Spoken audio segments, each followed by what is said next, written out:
Welcome to channel the CMA academy. और आज हम करने वाले हैं profit and loss financial statement का सेकेंड लेक्चर थ्योरी पार्ट है ये हमारा। इसमें पिछले लेक्चर में हम लोगों ने अपना trading and profit and loss के ट्रेडिंग अकाउंट के पूरे पॉइंट कर लिए थे, जिसमें हमारा थ्योरी भी कवर था और हमारा प्रैक्टिकल पोर्शन भी कवर था। तो चलिए अभी फटाफट हम प्रॉफिट एंड लॉस की थ्योरी पोर्शन करते हैं, देन उसके बाद हम इसके प्रैक्टिकल क्वेश्चन को भी करते हैं। तो स्वागत है। हम सबसे पहले पढ़ने वाले हैं प्रॉफिट एंड लॉस के बारे में। प्रॉफिट एंड लॉस के बारे में पढ़ेंगे, देन उसके बाद हम अपना आगे बढ़ेंगे। ठीक है। प्रॉफिट एंड लॉस का मतलब क्या होता है? प्रॉफिट एंड लॉस का मतलब ये है कि एक तरफ इनकम साइड होगा, एक तरफ एक्सपेंसेस साइड होगा। Debit is the expenses side in a profit and loss and credit side is our income side. ठीक है।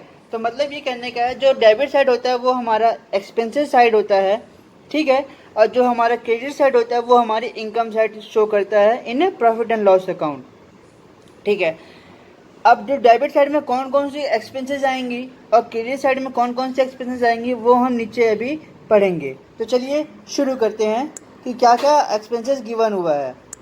The following item will appear in the debit side of the profit and loss account. कुछ जो items जो given है profit and loss में, वो debit side की जो एक्सपेंसेस हैं वो यहाँ पर गिवन। जैसे कॉस्ट ऑफ सेल, मतलब सेल की कॉस्ट, जो हम लोगों ने सेल किया उसकी कॉस्ट क्या होगी।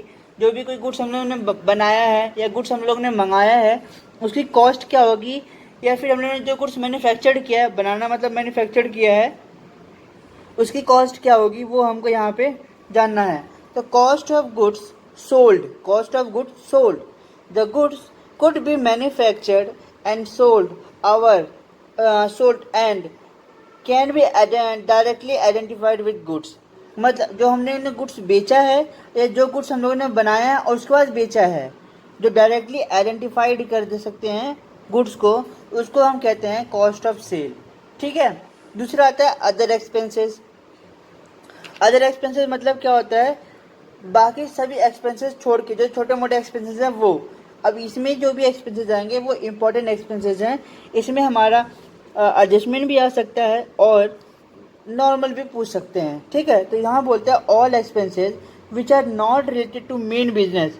ऐसे एक्सपेंसेस जो रिलेटेड नहीं है हमारे बिजनेस से, वो वाले expenses activity will be reflected in a profit and loss account. अब यहाँ पे ऐसे कौन कौन से एक्सपेंसेस हैं जो हमारे बिजनेस से रिलेटेड नहीं है लेकिन एक्सपेंसेस हो जाते हैं।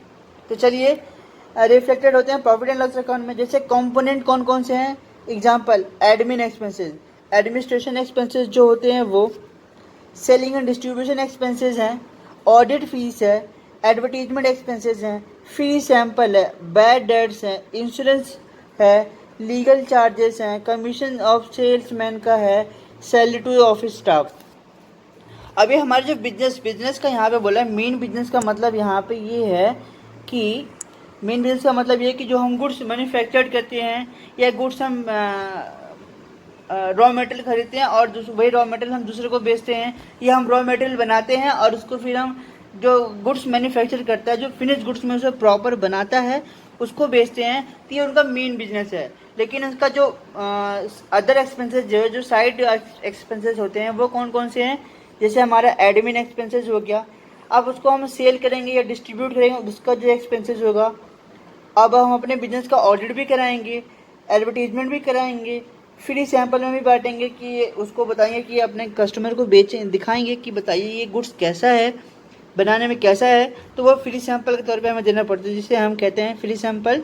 या घर घरों में अगर आपने जब कोई नया प्रोडक्ट आता है तो कुछ सेल्समैन घरों घरों में जाके वो पूछते हैं कि बताइए ये कैसा है। जैसे कि घर घरों से मतलब ये, अगर आप कोई होम मेड वाला कोई अगर आप प्रोडक्ट बना रहे हो, जैसे साबुन हुआ और निरमा हुआ, ये सब अगर आप बनाते हो तो आपको ये सब घरों में जाके प्रोडक्ट बताना पड़ता है। या फिर अगर आप इंडस्ट्री में कोई बनाते हैं सामान तो आपको इंडस्ट्री टू इंडस्ट्री जाके आपको बताना पड़ता है, या फिर आपको अपनी वेबसाइट पे ये सब आपको कंडक्ट कराना पड़ेगा।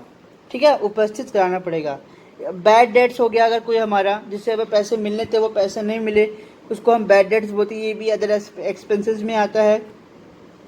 इंश्योरेंस कराएंगे, लीगल चार्जेस भी पे करेंगे, कमीशन भी देंगे, अर्न सैलरी भी हम देते हैं। इसे कहते हैं अदर एक्सपेंसेस।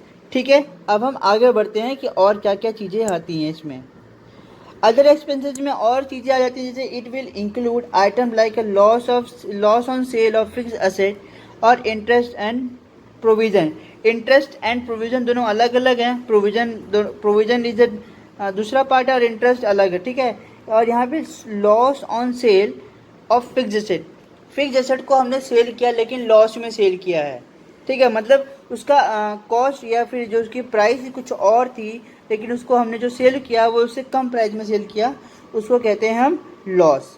ठीक है, अब इसमें आता है थर्ड वाला पॉइंट, एबनॉर्मल लॉस क्या कहलाता है। Charges against profit and loss, it will include stock destroyed by fire, goods lost in transit and etcetera. अगर एबनॉर्मल लॉस क्या होता है, एबनॉर्मल लॉस का मतलब है कि जो भी स्टॉक है वो डिस्ट्रॉय हो गया, ख़राब हो गया, नष्ट हो गया किसी आग लगने की वजह से। गुड्स लॉस्ट हो गया इन ट्रांजिट, मतलब रास्ते में जब हम गुड्स डिलीवर कर रहे थे उस टाइम पे जो गुड्स है वो टूट गया, ख़राब हो गया ट्रांजिट के टाइम पे। ऐसे जो भी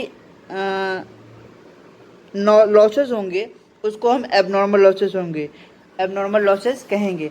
एबनॉर्मल लॉसेस का मतलब ये है कि ऐसे लॉसेस जिनका हमको कोई पता नहीं होता। ठीक है, और ऐसे लॉसेस जिनको हमको पता होता है उसको हम नॉर्मल लॉस भी कहते हैं। ठीक, तो अभी के लिए इतना ही, बाकी की नेक्स्ट वीडियो में हम अपना प्रैक्टिस क्वेश्चन करेंगे। Thank you so much.